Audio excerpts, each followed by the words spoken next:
অনিষ্টভাৱে প্ৰভাৱ পৰিছে আৰু চাওক যে সোণৰ দাম বৃদ্ধি পাইছে আৰু সৰ্বকালৰ ইতিমধ্যে অভিলেখ ভংগ কৰিছে এই সোণৰ দামে। চাওক যে এতিয়া দিনটোত আজিৰ দিনটোত যিহেতু 10 গ্ৰাম সোণৰ মূল্য ইতিমধ্যে 1,33,000 টকা বুলি আপুনি ইতিমধ্যে উল্লেখ কৰিছে। ইয়াৰ ছমাহৰ পূৰ্বে এই 10 গ্ৰামৰ সোণৰ মূল্য আছিলে 97,000 টকা, মানে চাবলৈ গ'লে 40,000 টকা এতিয়া 10 গ্ৰাম সোণৰ মূল্য বৃদ্ধি পাইছে। আৰু এই মুহূৰ্তত মই এগৰাকী সোণাৰী আছে আৰু তেখেত হ'ল যি তেওঁলোকৰ নিখিল অসম স্বৰ্ণশিল্পী যি সন্থা আছে তেওঁৰ গোলাঘাট জিলা সমিতিৰ সভাপতি। দাদা অকণমান উঠি দিলে সুবিধা হ'ব যে আপুনি এগৰাকী অভিজ্ঞ দীৰ্ঘদিন ধৰি আপুনি এই সোণৰ ব্যৱসায়ৰ লগত বা বিক্ৰীৰ লগত আপুনি জড়িত হৈ আছে, তেনে মুহূৰ্তত যি সৰ্বকালৰ অভিলেখ ভংগ হৈছে, কি হ'ব এতিয়া এনেকৈ হ'লে? তেনেকুৱা হ'লে সৰু সৰু দোকানীবিলাক প্লাছ আমাৰ সোণাৰীৰ যিটো মানে সংস্থাৰ যিমান কাৰিকৰ আছে, কাৰিকৰবিলাকৰ অৱস্থা বেয়া হৈ গ'লগৈ। সিহঁতে কাম শিকাৰ পৰা আৰম্ভ কৰি এইটো দিয়ে ঘৰ সংসাৰখন চলাই আছিলে।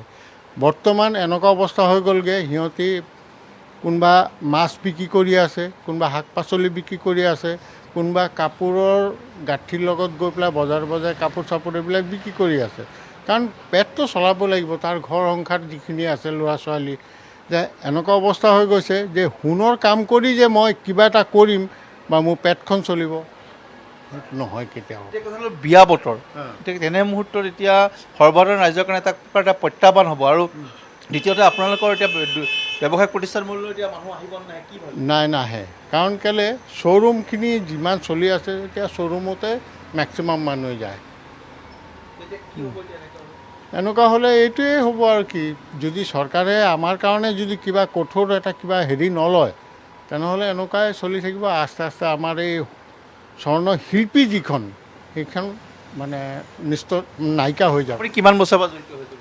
মই 1979 পৰা জড়িত হৈ আছোঁ। এইবাৰ দাম বহুত বাঢ়ি গৈছে। বহুত বাঢ়ি গৈছে। যেতিয়া মই কামত সোমালোঁ তেতিয়া আছিলে 600 টকা আৰু এতিয়া হৈ গ'লগৈ 1,33,000 টকা আজিৰ দিনত 10 গ্ৰামৰ। কি হ'ব, কেনেকৈ আপোনালোকে চাৰ্ভাইভ কৰিব, কি কৰিব?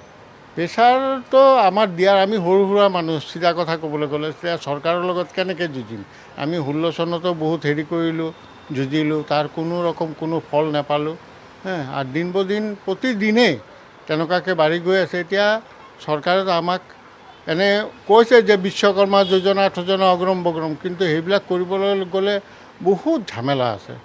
আৰু যে ব্যৱসায়িক কি ক'ব এতিয়া, এনেকৈ হ'লে কাষ্টমাৰো এতিয়া আহিব নাই? নাহে দাদা, কাষ্টমাৰ অহা মাত্ৰাটো একেবাৰে কমি গৈছে আমাৰ। আগতকৈ এতিয়া বহুত ইম্পেক্ট পৰিছে আমাক, মানে চলিবলৈ তো অলমষ্ট 1.5 বা 2 ইয়াৰ্ছে ধৰি লওক। আৰু লাহে লাহেকৈ আৰু বেয়া দিশলৈ দিনটো গৈ আছে আমাৰ। অহা বছৰটো চাগে ইয়াতকৈ বেয়া হ'ব আৰু আমাৰ।